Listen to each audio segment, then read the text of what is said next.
10월 마지막 예배 오신 여러분 환영하고 축복합니다. 유난히 짧은 가을 다 지나가고 이번 주에 영하로 떨어지는 추운 겨울이 시작된다고 합니다.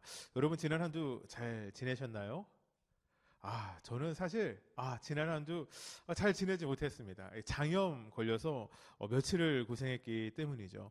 사실 제가 장이 튼튼합니다. 뭐 제가 그 몸에 약한 부분이 별로 없는데 장염이 걸린 적이 있었나 생각해 보니까 예전에 해외에 가족여행을 갔었을 때 망고를 먹고 고생했던 적이 있었는데 저는 그때도 그게 장염인 줄 모르고 그냥 지나갔던 것 같아요. 궁금해졌어요. 이번에 참 고생을 하면서 장염은 왜 걸리는 걸까?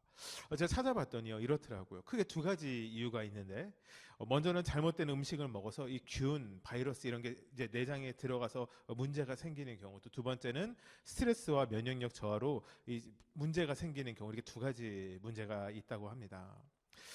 여러분 우리가 지난주에 더사랑교회에서는 그 글램핑장에 가서 그 좋은 즐거운 교제 시간 잘 보내고 왔습니다. 그렇게 함께 지내면서 함께 먹고 함께 놀고 그러니까 뭐든지 다 함께 공유하며 그 시간을 보냈었어요. 그리고 나서 사실 저의 삶을 돌아보면 이제 아침은 가족들과 먹고 또 점심은 이제 회사에 나가서 목공소에 가서 먹고 그러니까 저 혼자 무엇인가를 혼자 먹는 게 없어요. 그러니까 먹어서 생긴 문제라고 하면 저만 아프면 억울하죠. 다 같이 아파야 되는 건데 저 혼자 아팠거든요. 제가 곰곰이 생각해 봤어요. 왜 나 혼자 그렇게 아파야 했나. 떠오르는 게 있었어요. 지난주 토요일 날 이제 글램핑장을 가기 전에 물을 사러 동네 앞에 있는 마트를 갔는데 2025년 햇꿀 시식이 딱 붙어 있는 거예요. 제가 이 굴을 엄청 좋아하거든요. 그래서 제가 하나만 먹은 게 아니라 두 개를 그 자리에서 먹었어요. 사실 하나 더 먹고 싶은데 눈치가 보여서 못 먹었었어요. 어쩌면 그것이 잘못된 것이 아닌가라는 생각이 들기도 합니다. 3일 동안 이렇게 죽만 먹고 살이 한 4kg 이렇게 빠졌었습니다. 그렇게 고생 중에 제가 이런 생각이 들더라고요. 참 인간이 나약하구나. 이게 삶의 한 부분만 잘못되어도 삶의 작은 것 하나만 잘못 먹어도 이렇게 아픈 것이 우리의 연약함이구나. 사랑하는 성도 여러분, 여러분 우리는 연약하나 우리 안에 계신 예수님은 연약하지 않으십니다. 여러분 우리의 연약함을 도우셔서 우리를 강하게 하시는 분이 우리 예수 그리스도이시기 때문입니다. 여러분 오늘의 예배, 여러분 우리의 많은 잘못된 것들, 우리의 나약함들, 우리의 아픔과 슬픔과 절망들을 하나님께서 유일한 소망 되신 예수 그리스도로 바꾸어 주시는 은혜의 시간, 은혜의 예배 되시길 주님의 이름으로 축복합니다. 오늘 구약의 사람들 여섯 번째 아브라함 이야기의 마지막이 오늘 진행이 됩니다. 오늘 말씀의 제목은 아브라함의 예배. 부제가 작게 있어요. 그 산에서라는 제목으로 하나님의 말씀 전하려고 합니다. 말씀을 시작하면서 여러분들과 좀 마음속에 담아두며 오늘의 말씀을 들었으면 좋겠다라는 것이 있어요. 하나님은 아브라함에게 무엇을 원하셨을까? 또 그리고 동일하게 하나님은 우리에게 무엇을 원하실까?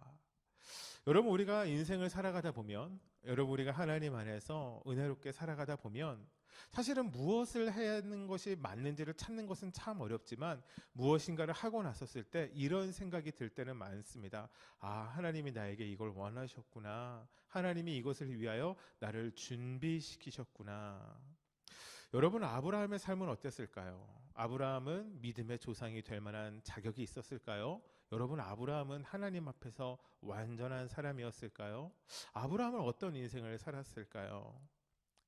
창세기 12장 아니 11장에 데라의 아들로 아브라함이 처음 등장한다. 제가 몇 주 전에 말씀드렸었죠.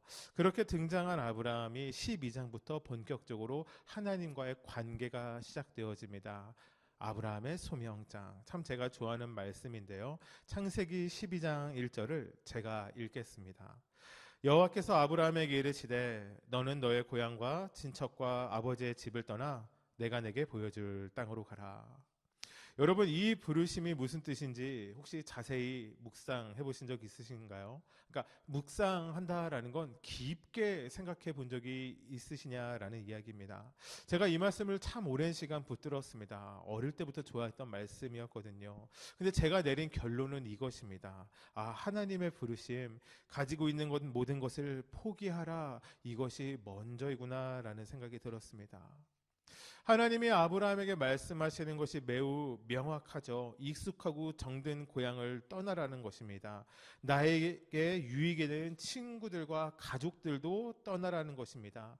오랜 시간 대를 쌓아 올린 가족의 유산과 유업도 포기하고 아직 미지의 땅, 보이지 않는 땅, 어디인지 알 수 없는 그곳으로 가라라고 하셨던 것, 바로 그것이 하나님의 부르심이었음을 보게 됩니다.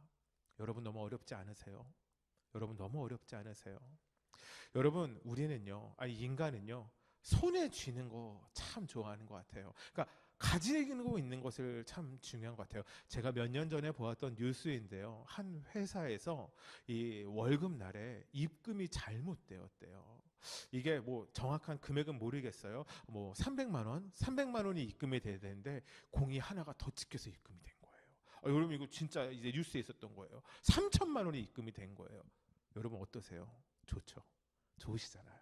저도 좋을 것 같아요. 근데 중요한 건 글쎄요. 저라면 그때 어떤 선택을 했을지 모르겠는데 이 월급을 받은 사람이 3천만 원 받고 튀었어요. 그러다가 경찰에 잡혔어요.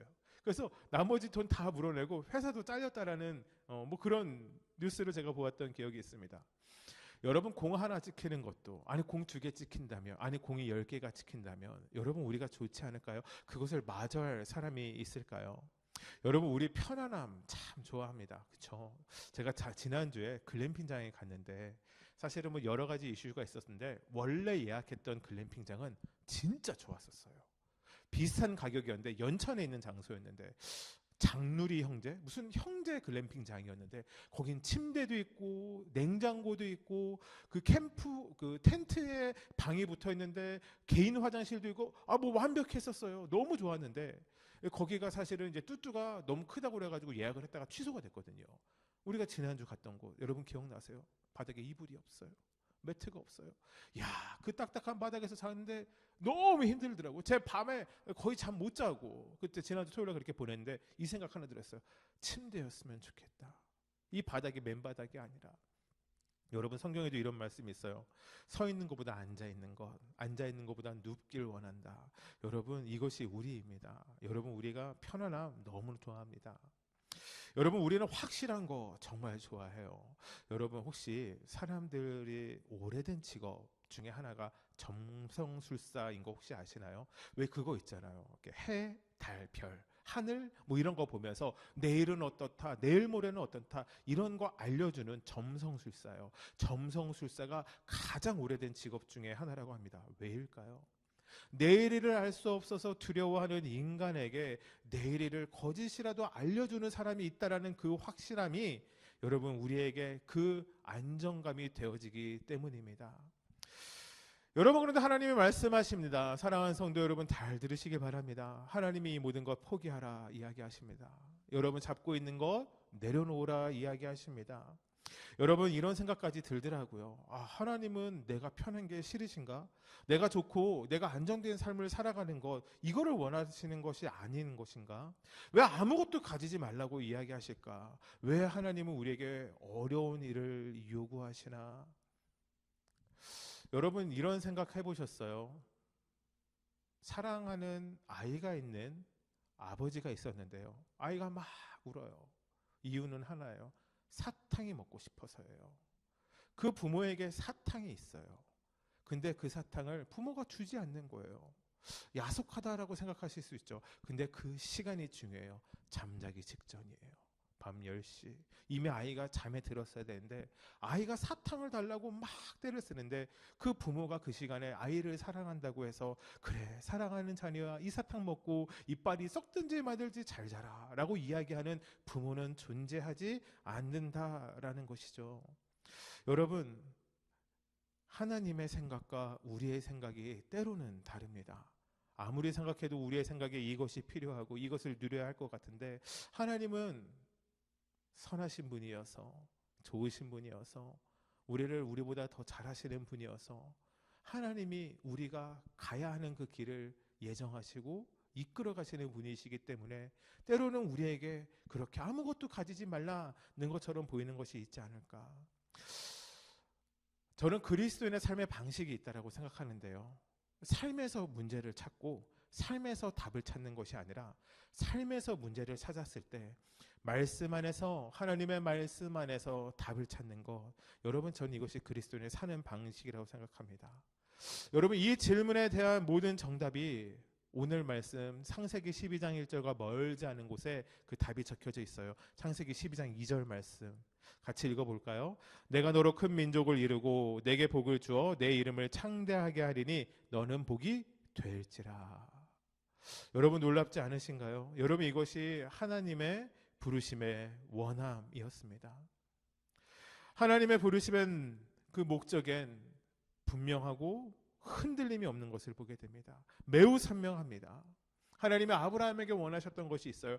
큰 민족을 이루려고 하시는 것이었어요. 그의 이름을 높이는 것이었어요. 그에게 복의 근원이 되라 말씀하시는 겁니다. 제가 이 아브라함 이야기를 하면서 말씀을 깊게 들어가야 돼서 이야기하지 않은 것이 있는데, 75세의 아브라함, 하나님에게 이 소명을, 부르심을 들었었을 때 아브라함의 삶엔 정말 매우 큰 문제가 있었어요. 바로 후사가 없었다라는 것이죠. 아브라함에게는 후사가 없었어요. 가정이 있었지만 후사가 존재하지 않았어요. 그래서 그가 하나님의 말씀에 순종해서 믿음의 길을 걸어갈 때 후사가 생기지 않자 자신의 종에게 후사를 넘기려고 해요. 하지만 그때 하나님이 아니다라고 말씀하시죠. 그 다음에 인간적인 방법도 써보죠. 사라의 여종이었던 하갈을 통해서 이스마엘을 낳습니다. 여러분, 그런데 그것도 하나님이 아니다. 내가 너를 큰 민족을 이루게 할 것인데 그것은 너의 피에서 나온 그 아이를 통하여 큰 민족을 이루겠다, 하나님이 말씀하시기 때문입니다. 여러분, 하나님이 우리에게 원하시는 것, 여러분, 그것은 세상의 성공의 길과는 반대의 길일지 모르겠습니다. 하나님은 때로는 우리가 세상을 살아가는 지혜, 방법 여러 가지와 정반대의 길로 이끄실 때가 있기 때문입니다. 마치 이 12장에 있었던 하나님의 말씀을 우리의 삶에 적용한다면, 아니, 하나님은 우리에게 말씀하신다면 이렇게 말씀하시는 것 같아요. 사랑하는 아들아, 사랑하는 딸아, 다 버리고 나를 따를 수 없겠니? 다 내려놓아야 한단다. 다 포기해야 한단다. 나와 함께 모든 것을 내려놓을 때 걸어갈 수 있기 때문이다. 그렇게 해야 너에게 큰 민족이 이루어지고 너의 이름이 높아지고 너가 복의 근원이 되기 때문이다. 여러분, 여전히 이상하죠? 방금 전에도, 아까도 제가 얘기했지만 우리는 붙잡는 것이 복이라고 생각하는데, 내가 누리는 것, 내가 가지는 것, 이것이 복이라고 생각을 하는데, 여러분, 우리가 정말 믿음으로 고백해야 되는 것은, 여러분, 우리가 생각하는 복과 하나님의 복이 다를 수 있다라는 것입니다. 여러분, 우리 것을 포기해야 하나님의 것을 얻을 수 있습니다. 우리의 것을 내려놓아야 하나님의 것을 채워갈 수 있습니다. 여러분, 놀랍게도 정말 이것과 비슷한 말이, 비슷한 뉘앙스의 말이 신약에도 있습니다. 여러분, 구약에서 아브라함을 향한 하나님의 부르심이 있다면, 여러분, 신약에는 예수님이 제자들을 부르시는 제자로서의 부르심이 있기 때문입니다. 마태복음 16장 24절 말씀인데요, 오늘은 제가 읽겠습니다. 이에 예수께서 제자들에게 이르시되 누구든지 나를 따라오려거든 자기를 부인하고 자기 십자가를 지고 나를 따를 것이니라. 아멘. 여러분, 자기를 부인한다라는 것은 나의 나됨을 내려놓는 것을 이야기합니다. 여러분, 어떻게 사람이 자신의 자신됨을 지을 수 있겠습니까? 여러분, 자기 십자가를 지라라는 것은 무거운 나무를 메고 걸어가라는 것이 아닙니다. 여러분은 십자가는 매달리면, 십자가는 지면 죽는 것이에요. 여러분, 죽으라는 것이에요. 예수님이 이야기하십니다. 제자로서 살아가기 원하느냐? 너의 어떠함을 다 버려라.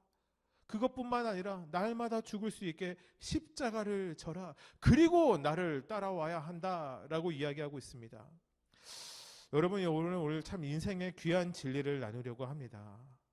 여러분, 우리의 삶에 많은 문제가 있지만 그 시작점은 여기서 시작됩니다. 나의 삶의 주인은 누구인가? 내 삶의 주권자는 누구인가? 나인가? 하나님인가? 우리의 삶은 결국 우리의 삶의 주인이 누구로 결정하는가? 모든 것이 달려져 있기 때문입니다. 제가 아브라함이라는 사람을 참 좋아하는 것 같습니다. 그의 연약함이 저도 많이 닮아져 있기 때문인 것 같기도 해요. 그렇게 따지면 모세도 좋아하고 다윗도 좋아하고 바울도 좋아하고요. 베드로도 좋아하고 요한도 좋아하고 야고보도 좋아합니다. 좋아하지 않는 사람이 없는데요. 제가 특별하게 이 아브라함 말씀을 준비하면서 이 예배 찬양을 처음에 할 때 많은 찬양곡들을 좀 신경을 썼었습니다. 어떻게 하면 찬양을 하면서 우리 성도들이 이 말씀에 대한 이해함이 있을 수 있는가? 그 중에 이제 두 가지 찬양이 특별하게 기억나는 것인데, 하나는 이러한 찬양이 있었어요. 내 삶은 주의 것, 내 삶은 주의 것, 온전한 신뢰를 주께 드리네. 보이지 않아도 믿음으로 걷네. 주 영광 바라보며 주만 따르네.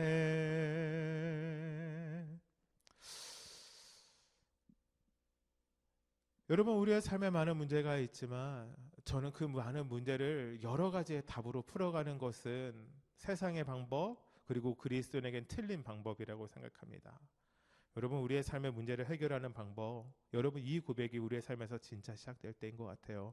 내 삶이 주의 것입니다. 내 삶의 주인이 당신입니다. 여러분, 아브라함, 다시 말씀으로 돌아갈까요? 100세 하나님의 말씀대로 이삭을 낳습니다. 사라가 90세일 때이죠. 얼마나 귀하고 예쁘고 아름다운 아들이었을까요? 이삭의 이름의 뜻은 웃음입니다. 정말 이삭은 아브라함의 가정에 기쁜 웃음이 되었습니다. 여러분, 그리고 이제 오늘의 말씀이 시작되는데요. 창세기 22장 1절 2절 말씀 읽겠습니다. 그 일 후에 하나님이 아브라함을 시험하시려고 그를 부르시되 아브라함아 하시니 그가 이르되 내가 여기 있나이다.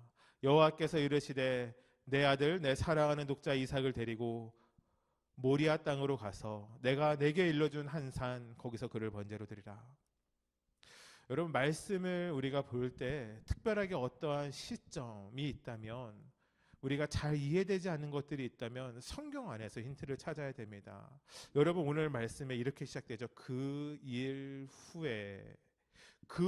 후에 오늘의 말씀 이 22장 처음에 중요한 것이 무엇입니까? 하나님이 아브라함을 시험하시려고 했는데요. 하나님이 아브라함을 시험하시는 시간이 정해져 있었다라는 것이에요. 그게 언제있냐? 그 일 후에, 그 시간이 지나간 후에였다라는 것입니다. 여러분, 그 일 후에를 알려면 어떻게 해야 돼요? 22장의 그 일 후에 알려면 21장 읽으시면 돼요. 21장, 여러분 우리가 지금 다 같이 읽을 수 없으니까 그 안에 있는 중요한, 그러니까 사실 세 가지의 이야기가 있는데 그중 두 가지가 정말 중요한 의미를 가지고 있습니다. 첫 번째는요, 사라가 이삭을 낳았다입니다. 두 번째, 이게 여기서부터 중요해지는데요. 그 전에 어찌됐든 아브라함의 아들이죠. 사라의 몸종이었던 하갈을 통하여 난 이스마엘, 하갈과 이스마엘을 아브라함이 쫓아내게 됩니다. 광야로 쫓아내죠. 그리고 마지막으로 하나가 더 있는데요. 그랄 땅의 왕 아비멜렉이 있었는데 그 아비멜렉의 부하들은 아니고 사람들과 이 우물을 가지고 계속 신랑했던 그것을 가지고 협정을 하게 되는 것이 있습니다. 여러분, 여기서 조금 더 이제 깊게 보자면 이 두 번째와 세 번째 사건 가운데 중요한 의미가 있는데요. 첫 번째는 이스마엘을 쫓아냄으로써 아브라함에게는 자식이 이제 누구 하나 남았죠? 이삭 하나 남았다라는 거예요. 이삭 한 명만 남게 됩니다. 두 번째는 무엇이에요? 아비멜렉과 협정 가운데 아브라함이 정말 이제 삶으로 믿음의 고백을 하고 있다라는 것을 보게 된다라는 것이에요. 이 말씀은 한번 읽어봐야 돼요. 창세기 21장 33절 말씀인데 제가 읽겠습니다. 아브라함은 브엘세바에 에셀나무를 심고, 이제 중요해요, 거기서 영원하신 하나님 여호와의 이름을 불렀으며. 여러분, 무엇이라고 되어 있습니까? 아브라함이 영원하신 하나님이라 하나님을 불렀다라는 것입니다. 자, 이 두 가지가 왜 중요한가? 여러분, 이 바로 은혜의 시간, 이 시간, 아브라함에게 주어졌던 이상만 남게 되어지는 이 시간과 그가 믿음으로 하나님을 고백했던 이 시간까지가 하나님이 아브라함을 시험하시기 위해 기다리시는 시간이었기 때문입니다. 말씀이 오늘은 말씀만, 원래 제가 이제 아이들 때문에 예화도 하고 여러 가지 하는데 오늘은 너무 진중했어요. 그래서 이제 좀 여러분 웃을 땐 어떻게 하셔야 되죠? 웃어야 해요. 이제 이런 시간. 제가 이제 최근에 넷플릭스 화제작을 좀 보았습니다. 다 이루어질지니 보셨어요? 제가 사실은 수지라는 배우는 몰라요. 잘 모르겠어요. 근데 제가 김우빈이라는 배우를 참 좋아해요. 그래서 요즘에 콩콩팡팡이라고 하거든요. 멕시코 가서 돌아다니는 건데 이광수랑 도경수랑 김우빈 배우 나오는데 김우빈 배우 때문에 봐요. 너무 그 사람 성품도 좋고 인격도 좋은 것 같아요. 하여튼 그래서 좋아하는데요. 그가 처음에 이제 램프의 요정이에요. 왜 있잖아요. 그 아라비안 나이트, 그 알라딘에 나오는 그걸 어쨌든 뭐 이렇게 저렇게 각색을 했어요. 램프의 요정이 뭐예요? 램프를 문지르면 램프의 요정이 따단 나타나서 얘기하는 거죠. 내가 너에게 소원을 3가지 들어줄게. 근데 이제 이 넷플릭스에서는 재미난 부분이 담겨져 있어요. 제가 어저께 연습했어요. 이렇게 시작을 해요. 내가 너에게 소원을 이뤄줄게. 딱 나타나서 그런데 3가지 조건이 있어. 죽은 자는 못 살려. 갑자기 어디까지? 죽은 자는 못 살려. 미래로는 못 가. 그 다음에 마지막에 이렇게 해요. 그 외에 그대의 손으로 다 이루어질지니. 제가 이거 엄청 연습했어요. 하여튼 하고 싶은 얘기는 램프 요정 진이 뭐 김우빈 이야기가 아니고요. 또 다른 주인공 수지의 역할이었던 이 가영이라는 인물에 대해서 좀 얘기를 하려고 합니다.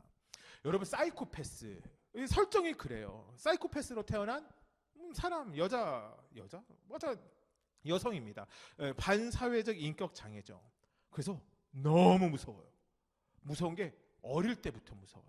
애가 이제 초등학교를 가게 됐는데 뭐 그런 장면이 이제 드라마에 나와요. 선생님한테 이제 할머니에게 전화가 가요. 때르릉 할머니가 받았어요. 무슨 일이시죠? 그랬더니 이렇게 얘기해요. 그 가영이가요. 네. 개구리 해부를 너무 잘해요. 그래서 네. 그런데 자꾸 개구리 해부를 하재요. 그러니까 이게 뭐냐면 죽이고 뭐 이렇게 하는 것에 이 반사회적 인격 장애니까 전혀 거침이 없는 거예요. 좀 과설정이긴 한데요. 뭐 오늘 말씀과도 조금은 와닿을 수 있는데 뭐 집에서 무슨 일을 했는지 모르겠는데요. 초등학교도 들어가지 않은 딸을 버리고 부모들 그다음에 언니를 데리고 이민을 떠납니다. 그러면서 남아있는 이모에게 그 가영이에게 찾아가 이렇게 이야기하라고요. 가족이 다 죽었다. 찾지 말라고. 그러니까 이게 하여튼 그래. 그래서 할머니 손에 이제 키워지게 되는 거죠. 이러한 장면들, 이 가영이가 무섭다라는 얘기가 계속 나오는데요. 이런 장면이 나와요. 낫을 들고 갑자기 애가 진짜 이렇게 막 지나가요. 낫을 들고 너무 무서워. 근데 그 앞에 뭐가 있냐면 닭이 있어요. 이제 우리가 알잖아요. 얘가 이제 어떤 애라는 걸. 그리고 낫을 확 드는데 갑자기 그 뒤에서 누가 무표정의 할머니가 연기를 기가 막히게 하죠. 갑자기 팔을 탁 잡아요. 그러더니 근엄한 얼굴로 낫을 땅바닥에 넣으면서 기읍 뒤집으면서 니은 그리고 가영이를 바라보면서 이렇게 얘기해요. 공부할 준비는 됐나? 이건 좀 어려운데. 그 다음에 디귿을 가리켜요. 그 다음에 또 시간이 좀 더 지나요. 시간이 지나서 또 아이가 이번에는 망치를 들고 강아지들 막 인대를 막 가요. 너무 무서워요. 마치 강아지를 때려서 죽일 것 같아요. 강아지를 향해서 망치 딱 들었는데 뒤에서 이번에 할아버지가 무표정 얼굴로 턱 잡아요. 장면이 확 바뀌어요. 어디로 바뀌냐? 목공소. 제가 일하는 데 같은 데서. 막 그런 데서 망치질을 가리켜요. 또 장면이 바뀌어요. 마을회관에 있는데 갑자기 칼을 들고 마을회관에 할머니들이 모여있는데 막 그쪽으로 향해서 가요. 마치 사람을 찔러 죽일 것 같은 막 음악도 막 무서웠어요. 근데 어떤 할머니가 딱 잡더니 어떻게 하냐? 떡 써는 걸 가르쳐줘요. 떡은 이렇게 써는 거야, 가영아. 그래서 무표정한 얼굴로 사람을 죽일지 몰랐던 그 사람이, 그 가영이란 배우가, 어린아이가 떡을 썰면서 또 할머니는 떡 입에다 하나씩 넣어주고 뭐 이렇게 지나가요. 제가 하고 싶은 얘기는 이거였어요. 잘못 태어났다. 뭐 반사회적 인격장애다. 사이코패스다. 뭐 사람을 죽이는 어떠함 아니냐 이렇게 얘기했지만 이 조그만 악마를 온 동네 사람들이 힘을 합해서 키워나가요. 결국 사랑으로 자란 수지는 반사회적 인격장애로 태어났어도 어엿한 마을의 구성원으로 잘 자라요. 여러분 여기서 무엇이 필요합니까? 온 마을이 그 아이를 키우는데 힘을 더한 거예요. 사랑을 더한 거예요. 배려를 더한 거예요. 여러분, 사람이요, 어떠한 잘못이 있을 수 있어요. 뭐 그렇게 잘못된 태어난 아이들도 있을 수 있죠. 근데 수많은 사랑으로 성장하는 이야기, 여러분 우리는 너무 많은 이야기를 들어서 알고 있습니다. 여러분 그런데 그거 아세요? 우리의 믿음의 성장에도요, 여러분 사람의 어떠함도 필요하지만 이 하나님의 사랑, 보살핌, 하나님의 기다림의 시간이 필요하다라는 것이에요. 그 일 후에 제가 정리해 보았어요. 아브라함의 나이가 이제 115세쯤 되었다라고 성경 학자들 이야기해요. TMI인데요. 조금 이따 보면 이삭이 장작을 지고 모리아산을 올라가거든요. 어린아이는 할 수 없다라는 거예요. 청소년쯤 되었을 때. 그래서 적어도 한 115세쯤. 아브라함 나이 75세에 하나님의 부르심에 따라 갈대아우를 떠나서 40년 동안 하나님과 동행하며 살아갑니다. 수많은 일들이 있었어요. 삶의 좌절, 넘어짐이 있었고, 그래서 일어섬과 회복이 있었던 아브라함의 삶이었어요. 여러분, 그 아브라함의 믿음이 성장하며 그가 삶 가운데 믿음으로 고백해요. 당신은 나의 영원하신 하나님이십니다. 여러분, 그뿐만이 아니에요. 아까 읽었던 22장 1절을 보게 되면 하나님과의 아브라함의 친밀함이 일상적으로 대화를 나눌 정도인 것까지 보게 됩니다. 아브라함아 부르실 때 네 하나님. 여러분, 그런데 그런 하나님이 아브라함에게 남겨두셨던 마지막 한 가지 시험이 있었습니다. 바로 그것이 무엇이냐? 정말 나를 끝까지 전적으로 믿고 신뢰하며 순종하는가? 여러분, 혹시 시험은 누가 보는지 아십니까? 여러분, 선생님은 시험 보지 않습니다. 여러분, 학생이 시험을 봅니다. 정확히는 이것이죠. 시험을 보아야 하는 사람이 시험을 봅니다. 여러분, 세상의 시험은요, 피할 수도 있고 미룰 수도 있고 잘 못 볼 수도 있고 통과하지 않을 수도 있고 통과될 수도 있죠. 여러분, 그런데 하나님의 시험은요, 여러분 통과해야만 하는 시험이 존재하는 것을 보게 됩니다. 여러분, 그런데 참 그 시험의 내용이 우리의 마음을, 또 아브라함의 마음을 참 어렵게 하는 것 같습니다. 2절 같이 읽을까요? 여호와께서 이르시되 내 아들 내 사랑하는 독자 이삭을 데리고 모리아 땅으로 가서 내가 내게 일러준 한 산 거기서 그를 번제로 드리라. 여러분, 이 창세기 말씀은요, 모세가 썼습니다. 모세가 그들의 가족, 그 위의 가족, 믿음의 선대들, 계속해서 전해져 나오는 이야기를 그가 모아서 썼었겠죠. 하나님의 영감으로 썼었을 것입니다. 썼어요. 여러분, 근데 중요한 건 이 번제라는 단어는요, 이 제사법은 그 전에도 존재했을지 모르겠지만 레위기에 이 번제라는 것이 나오죠. 살아있는 짐승을 이제 목을 자르고 그 다음에 내장을 다 긁어내고 각을 뜨고 다 탈 때까지 불에 태우는 것이 번제라는 것이에요. 여러분, 하나님이 아브라함에게 원하셨던 시험이 바로 이것이죠. 아들을 죽여서 인신 제사를 드려라.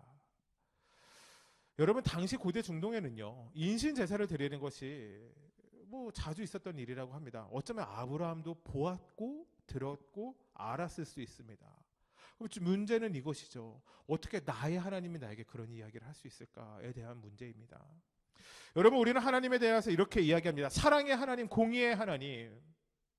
또 무슨 하나님 있어요? 전지전능하신 하나님, 무소부재하신 하나님. 또 어떤 하나님 있어요? 여러분에게 하나님은 어떤 하나님 있어요? 선한 목자 되신 하나님, 나의 왕 되신 하나님, 나의 힘과 능력 되시는 하나님. 우리에겐 수많은 이름으로 하나님을 향해 부르는 고백들이 있습니다. 여러분, 그런데 이 고백이 이해가 됩니까?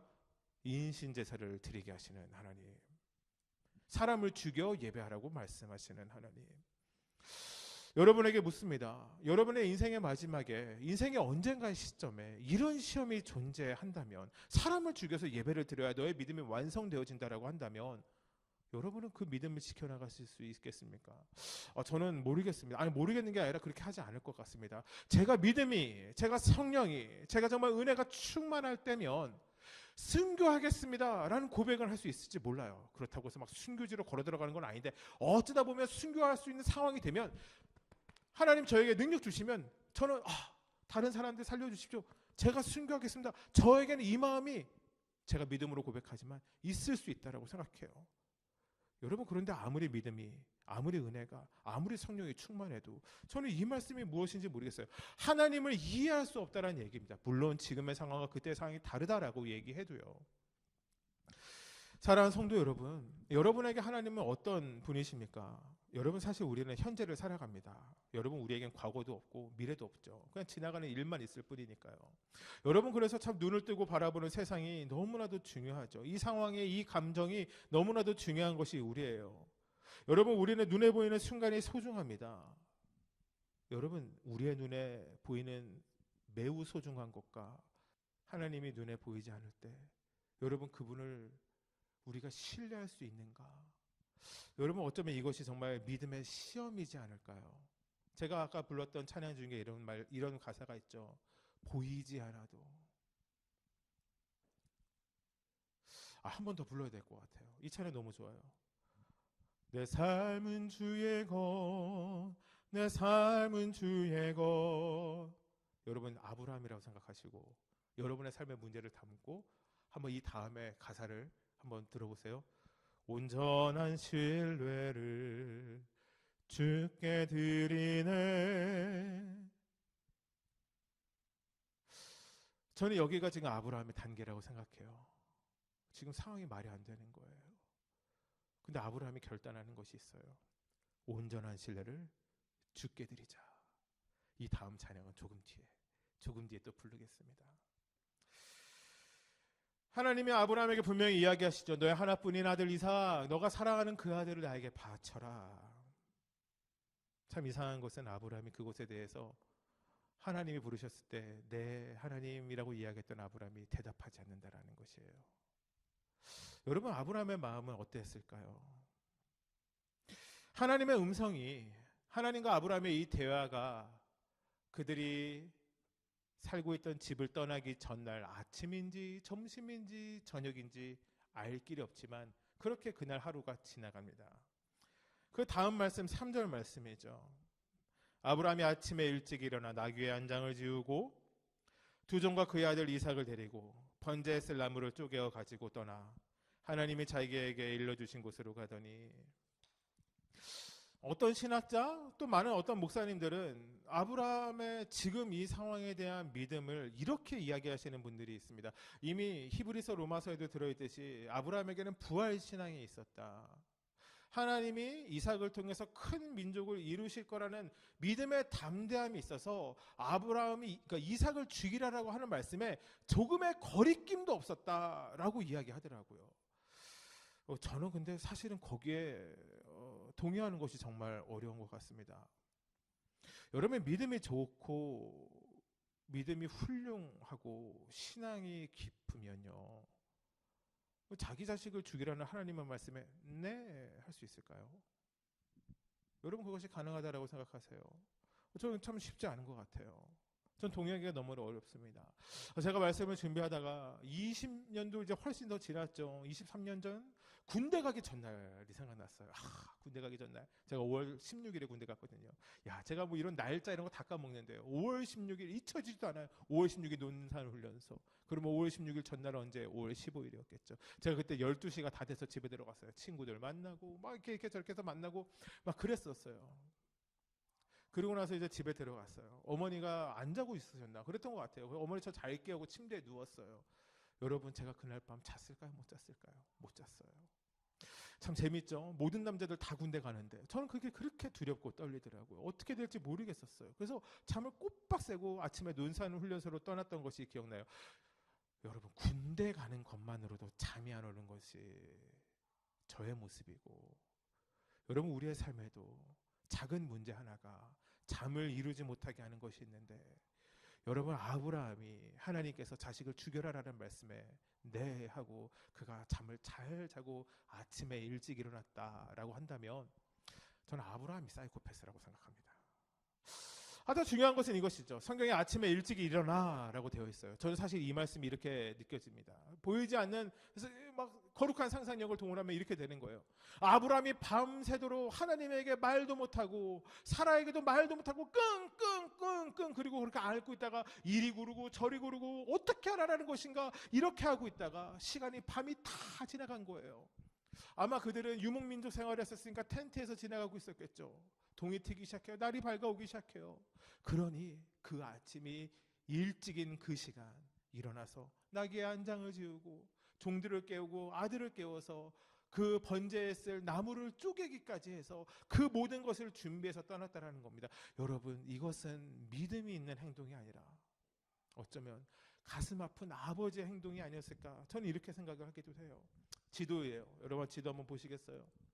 브엘세바에서 모리아산까지, 여러분 길을 따라 보면 90.5km 정도라고 하더라고요. 이게 제가 이제 찾아본 결과예요. 나귀의 짐을 얹었어도 늙은 아브라함이 90km를 이틀 만에 가기는 힘들었을 거예요. 사흘 그렇게 해서 걸어갑니다. 여러분 그 시간 어떤 대화를 하며 걸어갔을 거예요? 뭐 이삭이 이런 거 묻지 않았겠어요? 아버지 우리 어디 가요? 하나님이 알려주신 곳으로 간단다. 또 무슨 얘기했을까요? 뭐 이삭이 이런 거 물어보지 않겠어요? 하나님은 어떤 분이에요? 아빠는 어떤 인생 살았어요?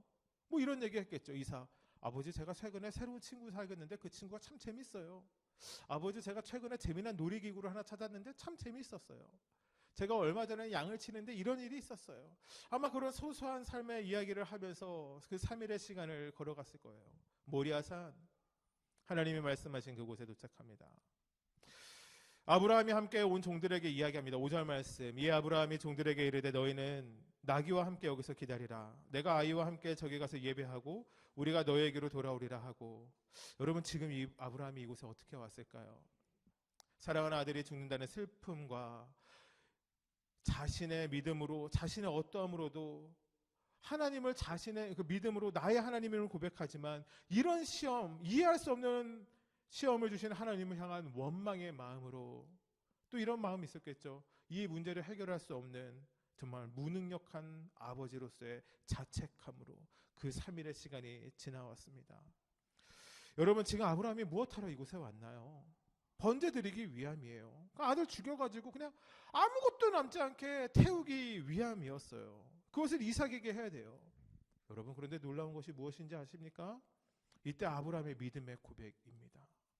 아브라함의 믿음의 고백은 정말 놀라운 것 같아요. 5절에 그가 이렇게 얘기합니다. 이에 아브라함이 종들에게 이르되, 그 다음에 아브라함의 고백이죠. 너희는 나귀와 함께 여기서 기다리라라는 거예요. 이 다음이 중요해요. 내가 아이와 함께 저기 가서 예배하고 우리가 너희에게로 돌아오리라 하고.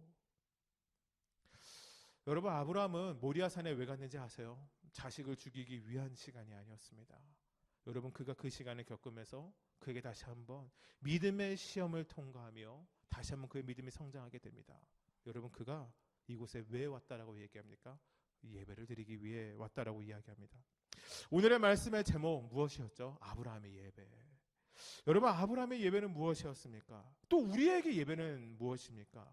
여러분 우리의 삶에 정말 수많은 예배가 있습니다. 새벽 예배, 수요 예배, 금요 예배, 또 무슨 예배 있어요? 뭐 이런 예배 저런 예배 뭐 많죠. 여러분 그 예배 많은 거, 여러분 예배를 많이 들어서 나쁘다고 이야기하는 것이 아닌데요. 여러분 때로는 그 예배, 수많은 예배의 익숙함이 예배의 본질을 잊어버리게 하는 것은 아닌가라는 생각이 들 때도 있어요. 저는 예배에 대해서 이렇게 얘기합니다. 우리의 삶에 가장 귀한 것을 포기하는 시간, 여러분 이것이 바로 예배입니다. 이것이 아브라함의 예배였어요. 여러분 근데 이것만으로 끝난다면 우리의 예배는 비참하죠.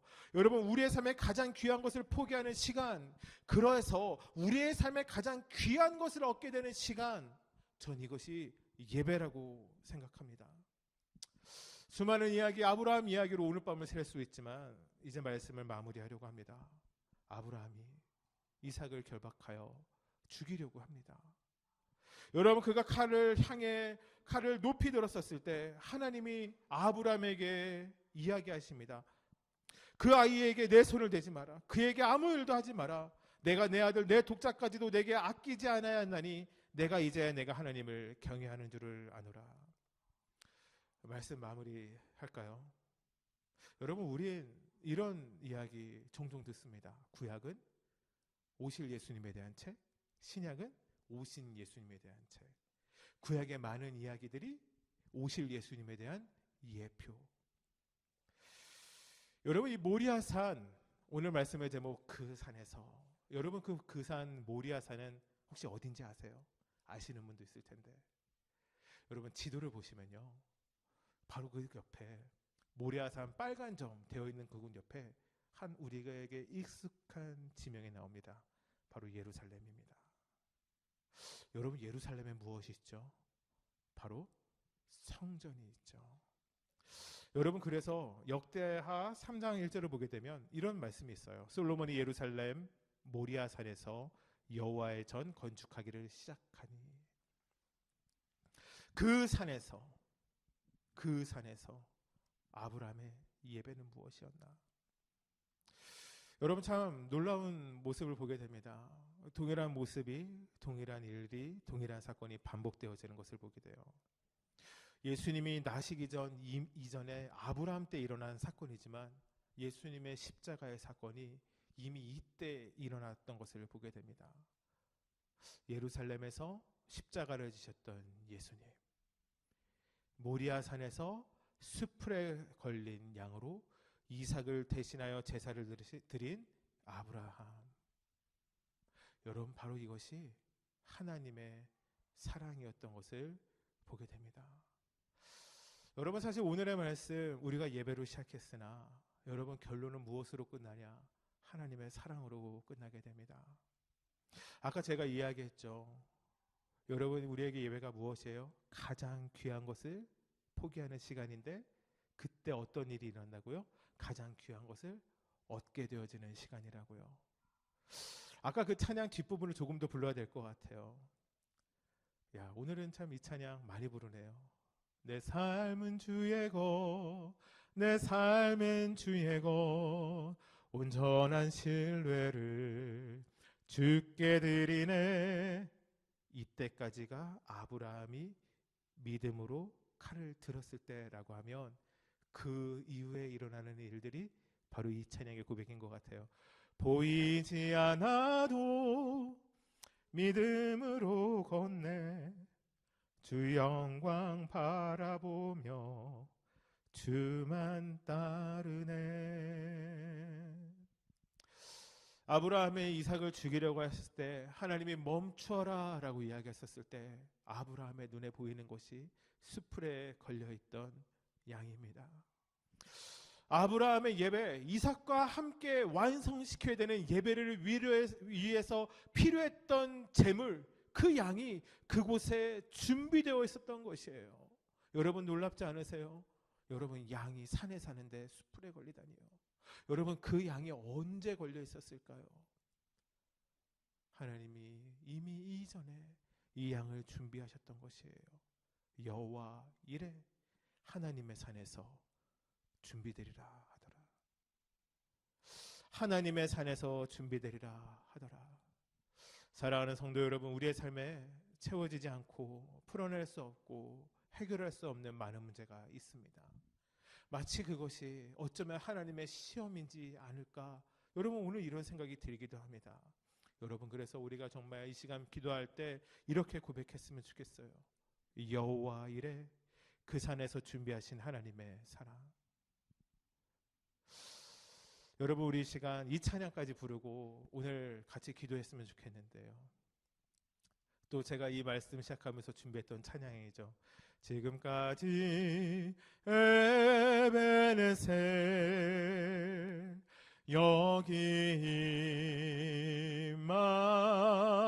임마누엘, 앞으로 여호와 이레, 나의 가는 길 함께 하시네. 지금까지 에베네셀, 여기 임마누엘, 앞으로 여호와 이래 나의 가는 길 함께 하시네. 기도하겠습니다.